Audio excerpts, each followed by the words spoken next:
Today we are talking about pen and paper, and more specifically we're talking about my favorite pens and the best paper I've found for using those pens. Now before we get started, let me just give you a couple of caveats. First of all, I am a fountain pen lover and I've been collecting fountain pens for well over 30 years. Now I actually have a criteria for buying a new fountain pen. It means I'm commemorating something. So let me just take you my first pen that I want to share with you today, which is my Mont Blanc Classique. Now this is their smallest Meisterstück fountain pen. And I bought this one when I graduated from university, and it has a medium nib and I absolutely love this for quick notes. I would describe the nib as being buttery smooth. So those of you in the fountain pen world will understand about nibs and smoothness and so on and so forth. But it's okay having a great pen. I mean, that's one thing. But if you don't have the paper to support that pen, i.e. you're using basically old exercise books or moleskin paper or just photocopy paper, it's not going to be a pleasant experience. What you need to be doing is using good quality fountain pen friendly paper. And this year I have been experimenting a lot with different papers. I have spent a fortune on different paper brands, but I do now have a comprehensive types of paper that I want to share with you first. Now, I've moved now to Manuman Nemesine notebooks. Now these have this black plastic cover. The paper, of course, is friendly, and I have done a video recently on what I use this specific notebook for. Now, this is a B5 notebook, not the A5, the B5, which also probably can be called a composition notebook. But these are brilliant. They're very robust. The ring binders at the side are just really strong. Paper quality is excellent for fountain pens, and they look good. I mean, they're minimalist, they look good no matter what setting you are in. If you're meeting an important client or you're in a board meeting, these look good. You don't have to spend a fortune on leather-bound folios.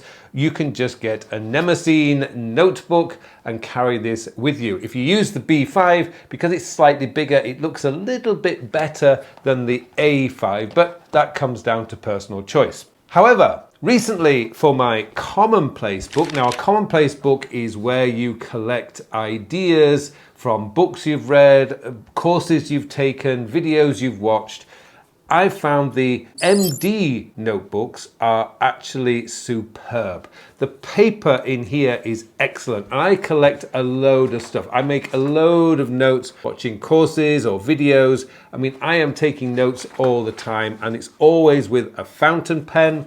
And I have to be honest, these are fantastic. The paper is great. The only downside is it's a soft cover, which when you're sitting on a sofa or you're sitting on a chair of any kind, it's not quite as supportive as having a hardback. But that is much better. I mean, these paper in here is just lovely. I love the paper in this, and I'm possibly considering getting the A4 size of this to use as my journal, but I haven't made that decision yet. Now, just to give you an indication of the difference between A5 and A4, A5, which is the white book, and the black one behind it, the Nemesine, is a B5. You can see the difference in size right there. It's quite significant, but it's not as big as an A4. Speaking of which, I began using what I would call my planning book back in January. Now, the reason for this is because of all the scientific studies that I've seen and read on the difference between planning on paper and planning on a computer screen. The science is saying is the actual act of forming letters with your hand on paper without the distractions of a screen engages a different part of your brain. It actually engages the creative part of your brain, which sort of makes sense if you think about it, because when you're creating those letters, no matter whether your handwriting is good or bad, you are actually being artistic. You're drawing, so you are engaging your creative brain. On a computer, you've got, well, basically you've just got a keyboard, which is just pushing buttons. It's not actually engaging your creative brain. And then you've got the screen in front of you, which is just basically two-dimensional. It doesn't give you any shading. It's either white letters on a black screen or black letters on a white screen. It's just not engaging that creative side of you. Whereas if you use a pen and paper, and particularly if you start using different colors and highlighters, you're really engaging your creative side. It also slows you down, which when it comes to thinking, slowing down is really important because you want to be going deeper into your thinking in order to get the best out of your planning. So I have here, and I've talked about this many times, is my planning notebook. And I use this to create my YouTube videos, the planning side of it. I use this to just create all sorts of ideas that I want to develop.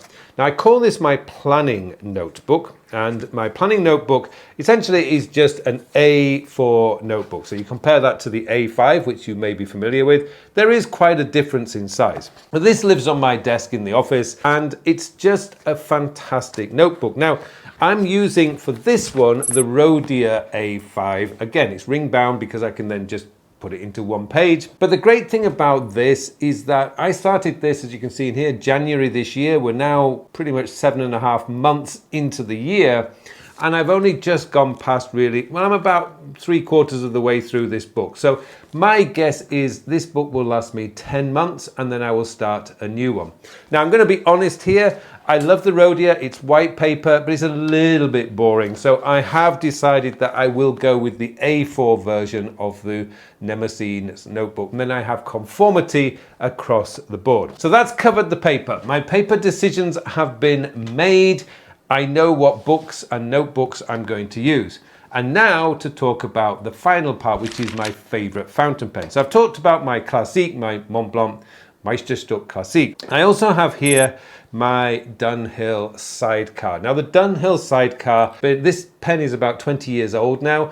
I bought it to celebrate, I believe, my first year in Korea. That was my commemoration. And I absolutely love this pen. It's solid, it works, it never lets me down. Right now I have a Montblanc Irish green color in here.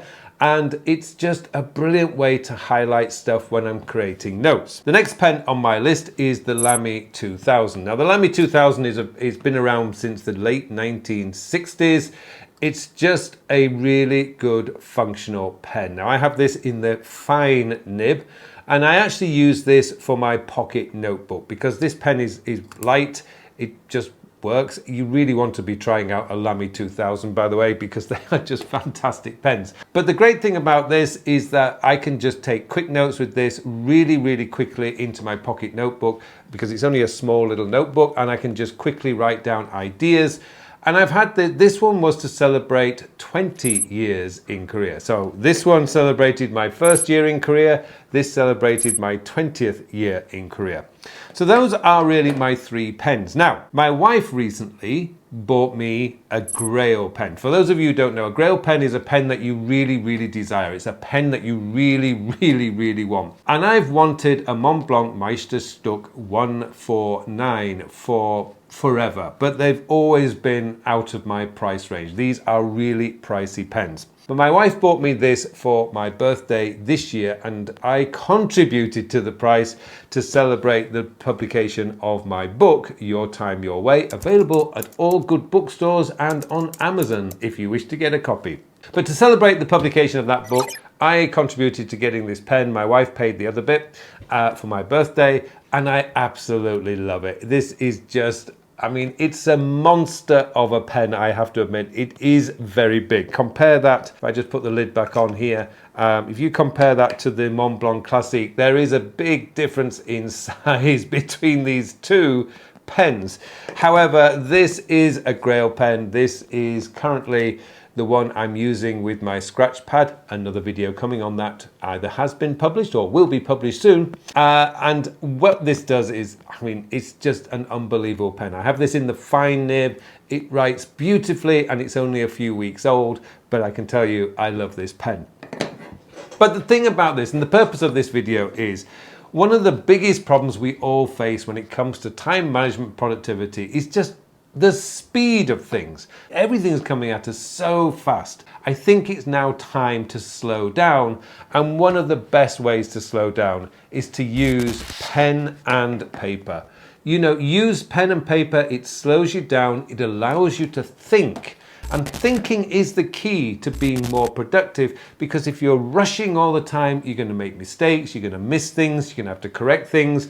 That actually slows you down. Remember the saying, slow is smooth, smooth is fast. And that's the purpose of this. Use pen and paper. You don't have to use fountain pens. A good ball pen or fine liner or anything like that is just the same thing. Different colors to bring out a little bit more of that creative side of you. You will have a lot of fun. So there you go. That's kind of an update on my pen and paper journey this year. It's been fantastic. It's so nice to get back to just using pen and paper, having no digital interference in my life, so I can just get on and focus on planning out whatever project, video, blog post, whatever I'm doing, and you can do the same.